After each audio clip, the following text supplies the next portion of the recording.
morning to all of you. I am going to start now your second chapter, sexual reproduction in flowering plants. Sexual reproduction. Sexual reproduction in flowering plants.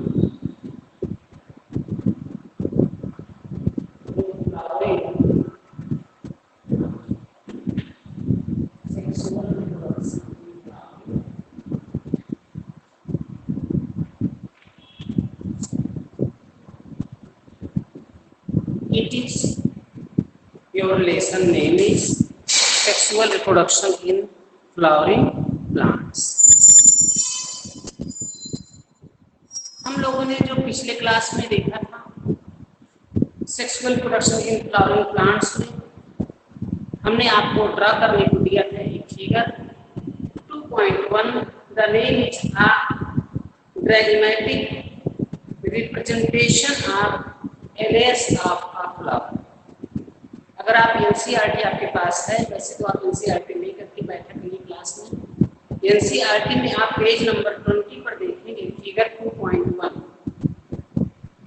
A diagrammatic representation of LS of a flower. You are seeing जो कल हम लोगों ने पढ़ा था उसके आगे जो नेक्स्ट हेडिंग हम इस पेज नंबर 20 पर देख रहे हैं from the books NCERT books, आप देख रहे हो प्री फर्टिलाइजेशन क्या है, स्ट्रक्चर एंड इवेंट्स क्या क्या इसके स्ट्रक्चर है, क्या इसकी संरचना है, स्ट्रक्चर में संरचना, उसकी बनावट, उसके क्रियाकलाप, रूट स्टेम लीफ। वैसे तो हम फ्लावर का ही पढ़ रहे हैं, sexual reproduction in flowering plants में कैसे सेक्सुअल रिप्रोडक्शन होता है, इसके बारे में हम लोग पढ़ रहे हैं। और इसमें आप यही हेडिंग डालोगे प्री फर्टिलाइजेशन, जो 2.2 करके आप देखेंगे कुछ में मिलेगा आपको 2.2 में प्री फर्टिलाइजेशन, यही हेडिंग आपकी रहेगी प्री फर्टिलाइजेशन।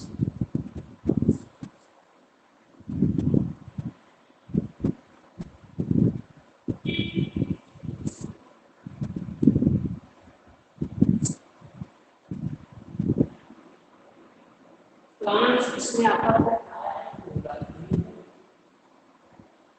प्लांट्स में आता है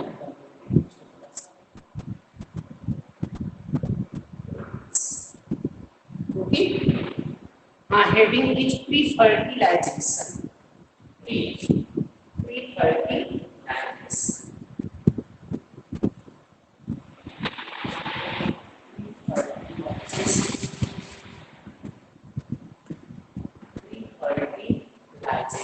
प्री फर्टिलाइजेशन क्या होता है, स्ट्रक्चर एंड इवेंट्स, स्ट्रक्चर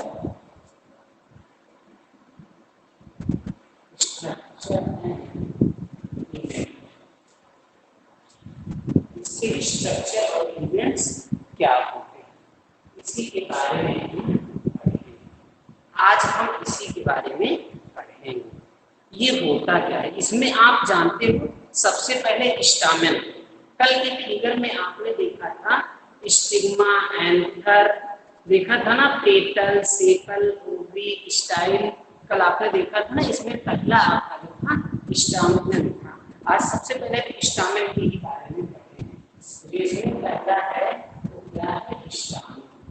बच्चों ये सारी चीज मैं आपको पीडीएफ में दे देता हूँ, जितना तो मैं लिख रहा हूँ, जितना भी मेरे नोट्स में आपको दिख रहा है, ये सारा आपको पीडीएफ के रूप में मिल चुका है। यदि आप पीडीएफ ओपन करोगे, यदि आप कॉपी को बनाओगे, वैसे तो neat and clean you makes your copy so that you can revise your all chapters in the time of examination. मैंने जैसे कल की क्लास में कहा था 40% तो हमको याद हो जाता है जब हम क्लास में नोट्स बनाते हैं। 40% जब हम क्लास को लेते हैं, 20% में जो आप खुद करते हो, मतलब कितना अच्छी आपकी राइटिंग है, कितने अच्छे आप रिवाइज करते हो, एग्जाम टाइम में आपका प्रेजेंटेशन क्या है, कैसे आप रिप्रेजेंट अपने आप को कर रहे हो, ये सब मिला करके हमारे टोटल मार्क्स जो 95 थी वो हमारा मार्क्स जाता है। ये हम पर निर्भर करता है, अपने माइंड को हम किस प्रकार से कंसंट्रेट करते हैं और किस प्रकार से हम पढ़ते हैं। प्री फर्टिलाइजेशन हम देखेंगे। स्टामेन, स्टामेन क्या होता है? ये male reproductive part of the flower है, हर कोई जानता है। Male reproductive part of the flower, या कह सकते हो reproductive unit of an angiosperm. यह एक मेल रिप्रोडक्टिव यूनिट है एंजियोस्पर्म फ्लावर। दूसरा, it is consist of two part, इसके दो पार्ट होते हैं। अगर आप उसमें देखे होंगे, आपने इसको पढ़ा होगा, तो इसके टू पार्ट्स। पहला पार्ट क्या है? अ long and cylinder stock called filament. एक लॉन्ग और सिलेंडर के समान एक संरचना होती है, जिस संरचना को हम क्या कहते हैं? फिलामेंट कहते हैं। दूसरा आपने इसमें देखा होगा एंथर, अ बायोलॉग स्ट्रक्चर कॉल्ड एंथर। बहुत अच्छे से समझ में आपको आ रहा होगा। अब इसी को हम थोड़ा सा राइट करेंगे। राइट करने से हमको आधा वैसे ही याद हो जाता है। Be start to write, it is a male reproductive unit. जो मैंने आपको बताया वही मैं इसके लिखने चल रहा हूँ। It is the male reproductive unit.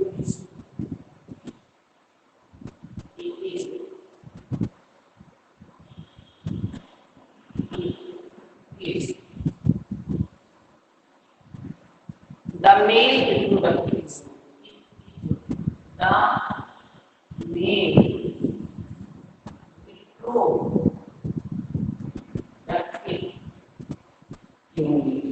ये आपको लर्न नहीं करना पड़ेगा, ये तो आप ऐसे ही पढ़ रहे याद हो जाएगा। It is the male reproductive unit of an angiosperm flower of N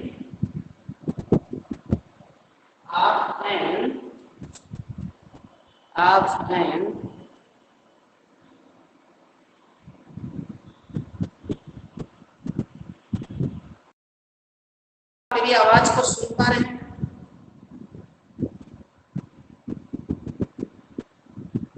Swapnil,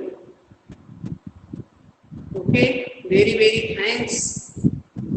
आप चैट बॉक्स में लिखते रहा करिए कि आप सुन पा रहे हैं या नहीं सुन पा रहे हैं। फिर से मैं थोड़ा सा रिवाइज कर रहा हूँ, क्योंकि नेटवर्क प्रॉब्लम है, कभी कभी ऐसा होता है कि सुनने में नहीं आता है।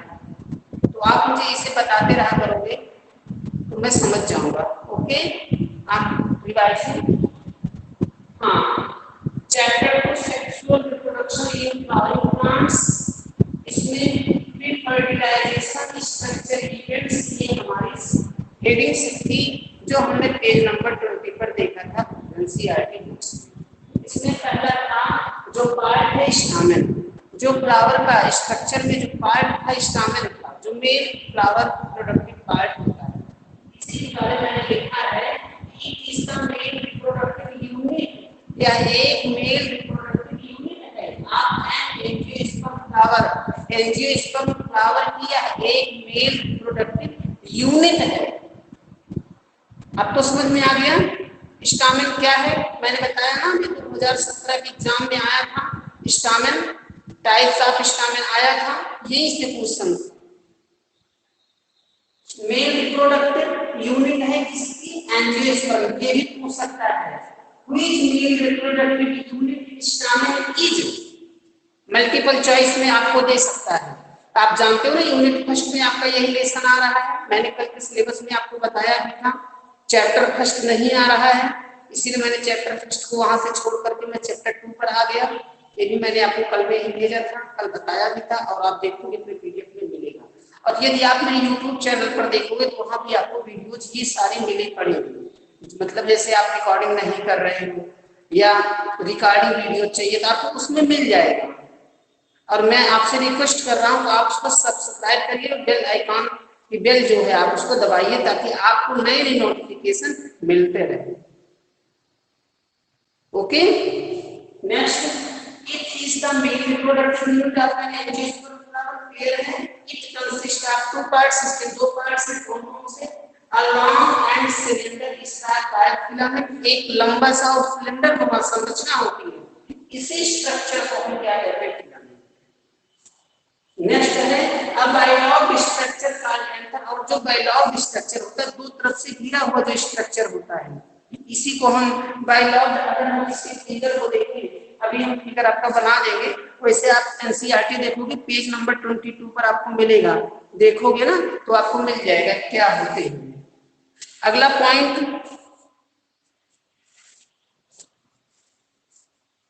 बाय लॉ ऑफ स्ट्रक्चर, दो तरफ से किया, आप देखोगे उसमें मिलेगा, जो फिगर में आप देखोगे तो फिगर में आपको ये मिलेगा, ये स्टार होता है, जो स्टार लाइट संरचना होती है, ये आपका एंकर होता है, यही है आपका एंकर। और देखोगे इस फिगर में ही आप देखो टू लोब आप एंकर, एक लोब ये है और एक लोब ये है, तो टू लोब आप एंकर, टू लोब आप एंकर, इसी की बात नहीं कर रहे हैं, ठीक है। आप बुक्स में देखोगे तो ये सारी चीज आपको बुक्स में मिल जाएगी, ओके। अब मैं इसको जो है इरेज करने चाहता हूँ क्योंकि पीडीएफ में आपको इसका नोट्स मिला, ओके।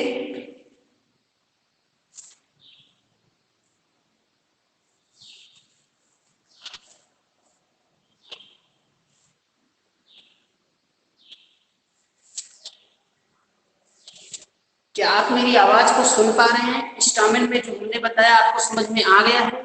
यदि समझ में आया है तो आप जो है चैट बॉक्स में कमेंट करके राइट करिए कि आवाज सर क्लियर है और मुझे समझ में आ गया जो आपने उसमें पढ़ाया है। Please write down in your chat box so that I can understand what I teach today, you understand or not understand, okay. Next, proximal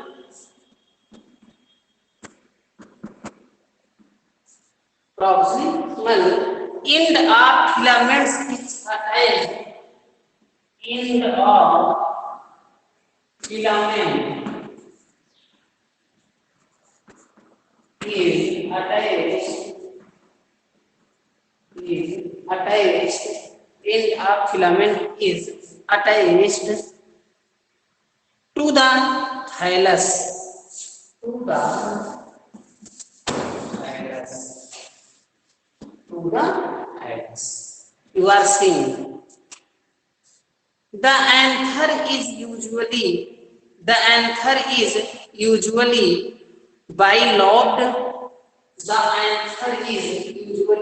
bilobed. इसमें आप पॉइंट लिखिएगा, proximal end of filament, filament के अंत में attach रहता है क्या, to the thallus, thallus से जो अटैचमेंट एक संरचना पाई जाती है, आप देखोगे आपकी बुक्स में आपको मिलेगा, आप बुक्स में देखोगे जब पेज नंबर 21 पर आप देखोगे इसमें आपको मिलेगा, उसी की बात मैं कर रहा हूं। आप एंथर देखो, एंथर था ना, उसके आगे की लाइन में देखोगे proximal end of filament attached to the thalamus और पेटल ऑफ द फ्लावर, देखोगे आपको मिल जाएगा, देख रहे होंगे आप, टू द थैलामस। देखो आप इसी की लैंग्वेज को लिख सकते हैं, थैलामस, आप देखोगे आपको बुक्स में मिल जाएगा थैलामस और the petal of the flower, और the petal of the flower, petal of the flower, sepals, petals, stalk, filament, ये आपको छोटे छोटे जो डिफिनीशन है वो मुझे लगता है आपको लर्न, और नहीं है तो आप उसको लर्न कर लो, सारी आपको बुक्स में मिलेगी। वैसे मैं छोटा छोटा समझाने का प्रयास कर रहा हूँ, फिगर में आप देखोगे जो आप स्टाक लाइक स्ट्रक्चर होता है, तने के समान जो संरचना होती है, वो इसी को हम फिलामेंट यहाँ बोलते हैं। ये सब वैसे खुद ही बता रहे हैं कि हम किसको क्या कहते हैं, जब आप रिवाइज करोगे तो आपको जो क्लियर हो जाएगा। ये सारा चीज हम स्टामिन में पढ़ रहे हैं, ठीक है। अब आप देखोगे anther is usually bilobe, anther is usually, anther क्या होता है, anther is usually, anther is usually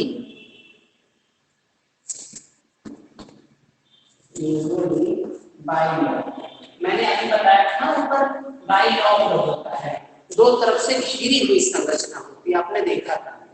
bilobe with each lobe having with each lobe having with each lobe having two theca is that they is having two theca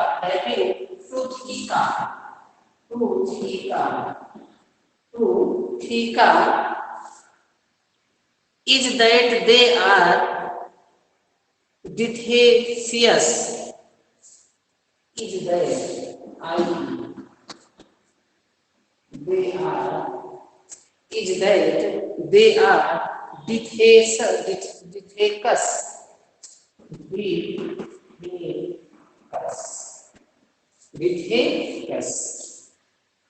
typical angiosperm anther is bilobed with each lobe having two theca is that they are dithycus okay. Next line जो आपका है the anther is four sided, मतलब टेट्राएड होता है, four sided होता है, इसको हम क्या कह सकते हैं कि टेट्रागोनल भी होता है। The anther is four sided, the anther is, next है आपका the anther is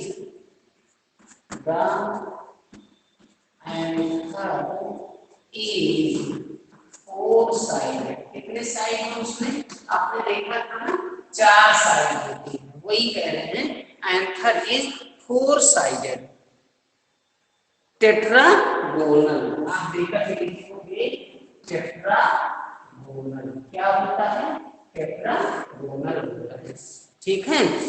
consist of four micro sporangia, जो ये चार स्पोरेंजिया रखता है, consist of four microsporangia located at the corners, कोने पर, into each lobe, प्रत्येक लोब के कोने पर यह माइक्रोस्पोरेंजिया रखता है।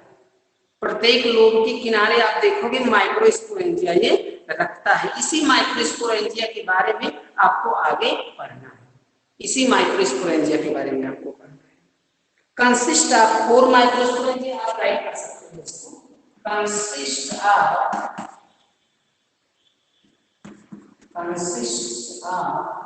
four sporangia, consist of four sporangia, इसी को मैं लिख रहा हूं।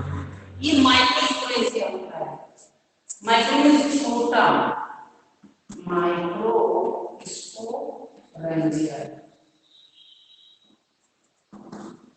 consist of four microsporangia located at the corners, located at the corners, located at the corners, two in each lobe, two in, ऐसे भी लिख सकते हो, two in each lobe,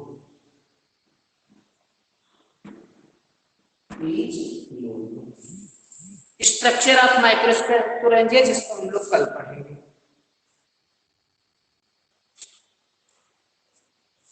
structure of microsporangia, structure of microsporangia, microsporangia. क्या आप मेरी आवाज को सुन पा रहे हैं बच्चों? Please write down in chat box. हम एक बार फिर से रिवाइज करेंगे जो हमने pre fertilization, structure and events male reproduction organ में पहला स्टामेन पढ़ा। स्टामेन के बारे में आप जान चुके हैं। स्टामेन क्या होता है? It is the male reproductive unit, यह एक मेल रिप्रोडक्टिव यूनिट होती है। आप एन एंजियोस्पर्म फ्लावर, एक angiosperm flower. Very good Shiva,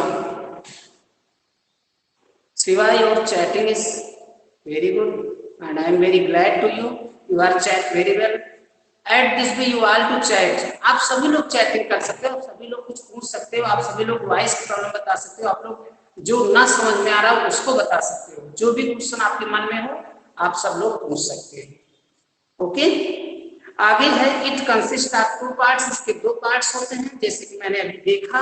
a long and cylinder strap called filament, एक लॉन्ग और सिलेंडर नाम सिलेंडर के समान एक संरचना होती है जिसको हम फिलामेंट कहते हैं। दूसरा पार्ट इसमें देखा a bilobed structure called anther, bilobed structure होता है जिसको हम एंथर कहते हैं। Proximal end of filament is attached to the thallus, और ये ज्यादातर थैलस से अटैच होता है, उसी के बारे में आपको बता रहे हैं। The anther is usually bilobed with each lobe having two theca, is that they are डिथेकस, इसको हम डिथेकस कहते हैं, ठीक है। The anther is four sided, आपको पता है चार साइड होता है एंथर की, चार साइड में चार साइड की बात कर रहा है। Consist of four microsporangia located at the corner, और चार स्पोरेंजिया होते हैं जो कोने पर जो लोकेट होता है। इन टू इन ईच लोब, प्रत्येक दोनों लोब के किनारे पर फोर माइक्रोस्पोरेंजिया होता है, जिसके बारे में हम लोग कल पढ़ेंगे।